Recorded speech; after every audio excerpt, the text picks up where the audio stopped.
Hi everyone, welcome back to my channel. So here I am on my new vlog. So in this vlog, I will give you guys a tour of Ramnabagan Wildlife Sanctuary or Bardhaman Zoological Park, but popularly known as Burdwan Deer Park. So first thing first, before talking about anything else, the most important thing that we should discuss is the location of Bardwan Deer Park. So the location is such that Bardhaman Zoological Park, also known as Bardhaman, Ramnabagan Wildlife Sanctuary or Deer Park, anything you may call it, we Burdwan people we call it Deer Park. It is located in Burdwan, West Bengal, and it is situated in the municipal limits of Burdwan town, and it is about 3 kilometers from Burdwan railway station to the west and about 4 kilometers from GT Road NH2 on Burdwan Durgapur stretch of Durgapur Expressway. It is well connected with GT Road by Sukumar Sen Road that meets GT Road at Gulabagh crossing. So there is a very good network of approach roads all along the periphery of the zoo. Burdwan is well connected with all the major junctions of Eastern Railways. Local trains ply between Howrah and Burdwan at regular intervals.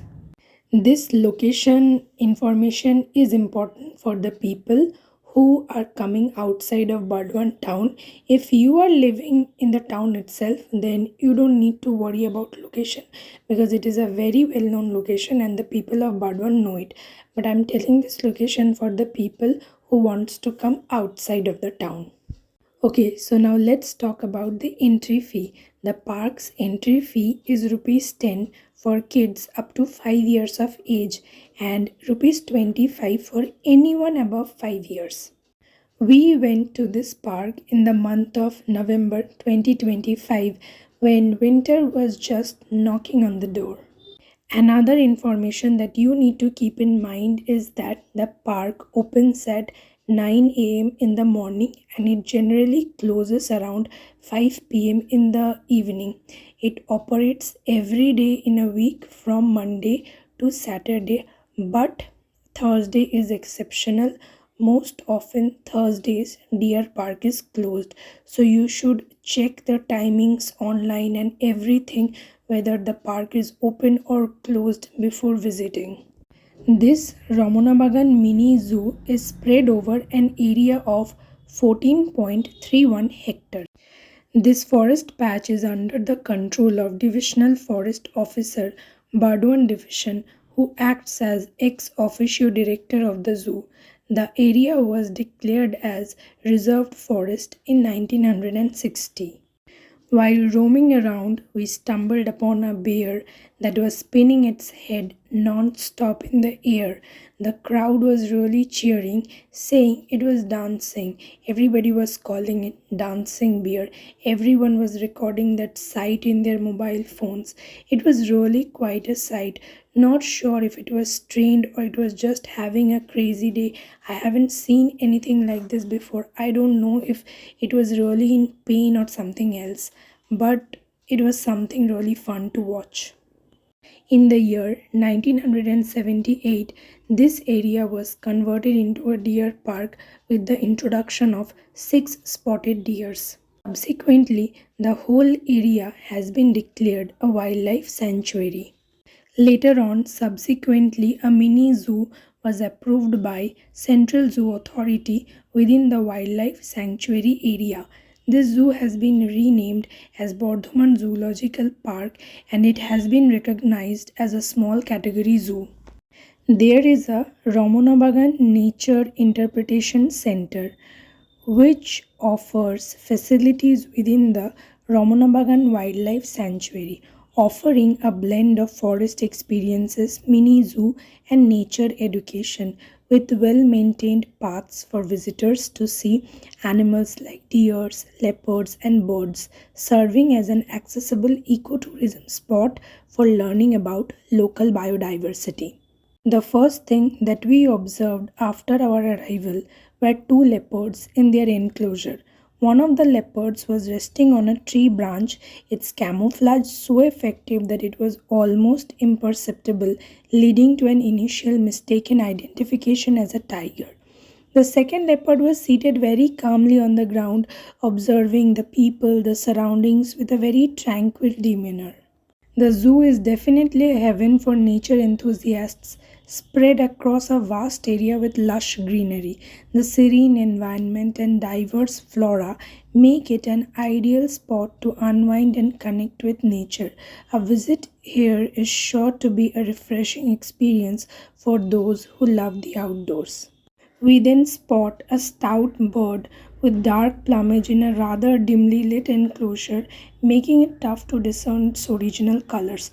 Unfortunately, its name escaped us, leaving us with just a curious impression of the bird's robust build and mysterious appearance. Appearance wise, it could be a peahen. The park offers several shady areas with sitting arrangements, perfect for taking a break and refueling.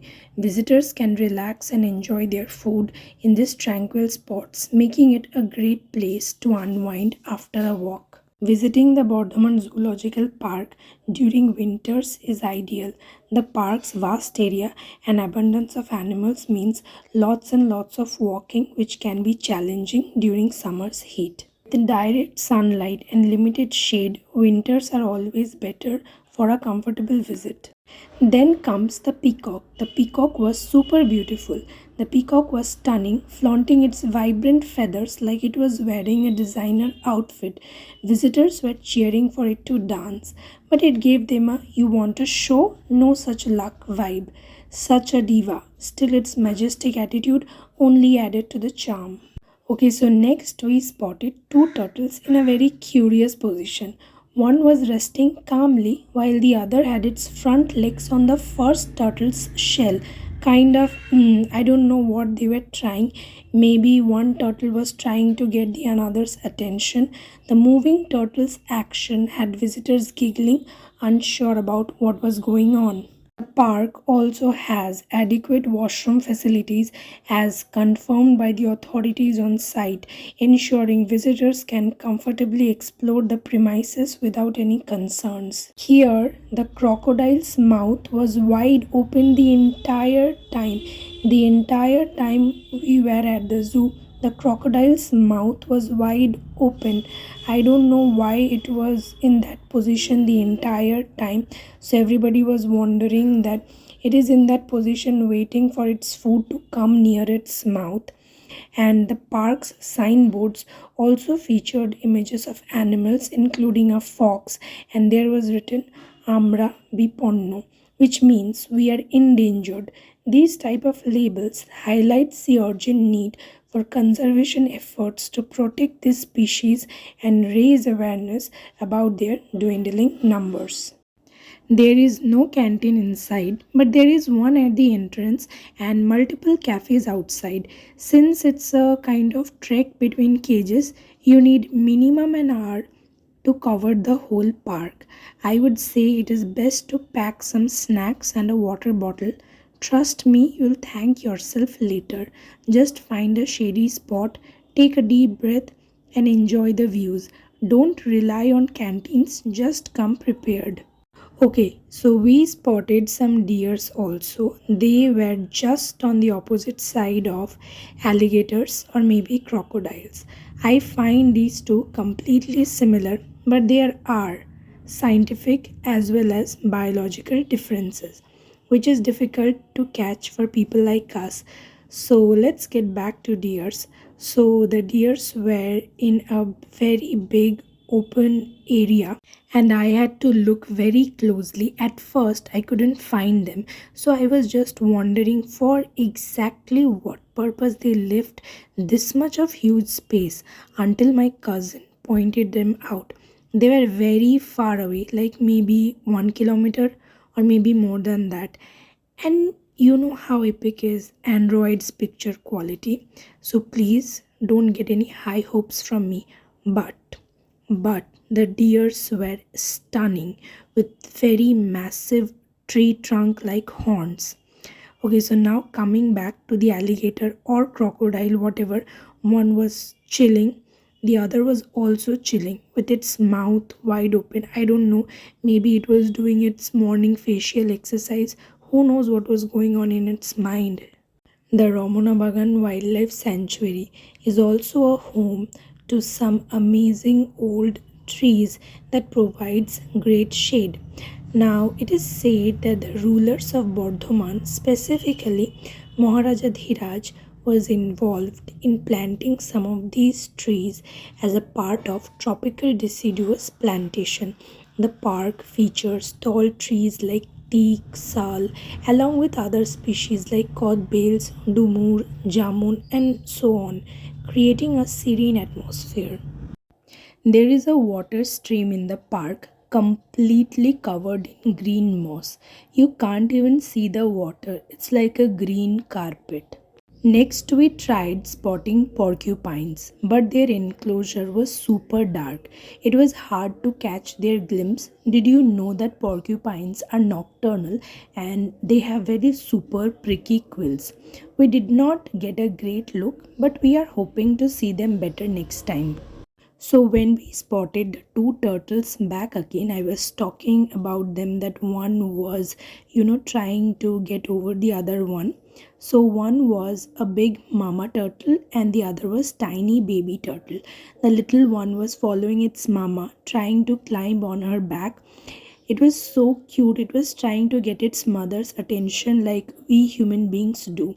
When we are bored, we try to disturb our mothers or try to get attention from our mom.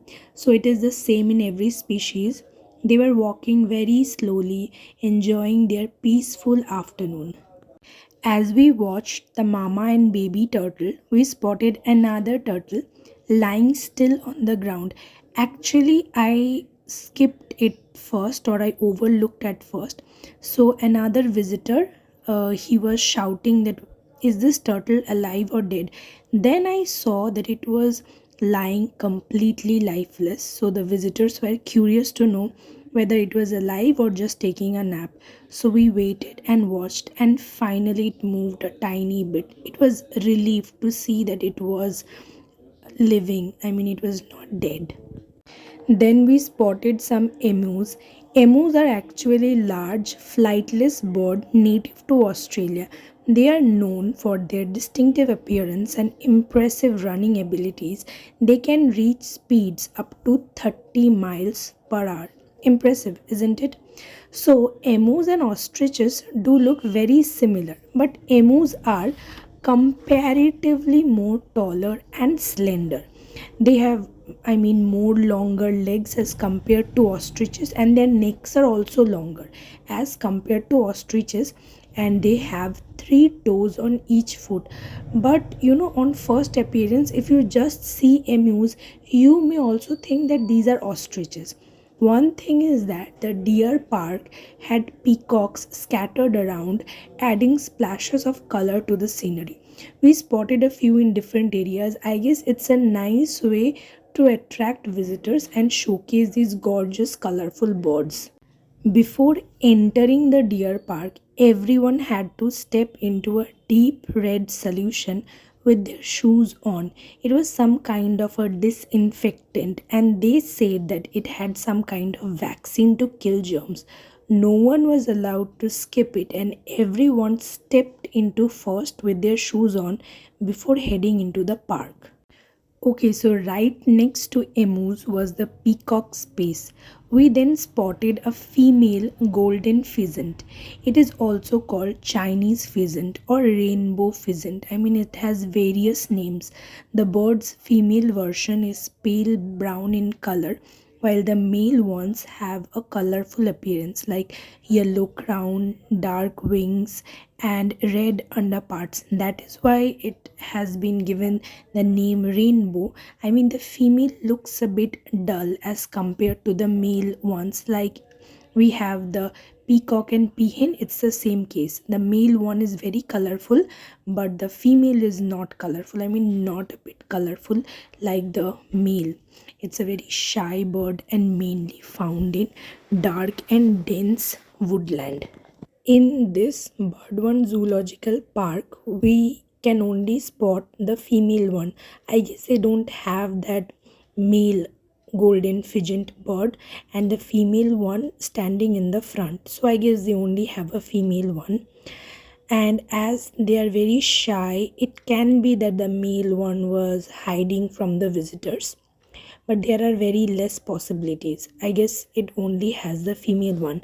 So after that, we also saw that there were very huge enclosures made for monkeys.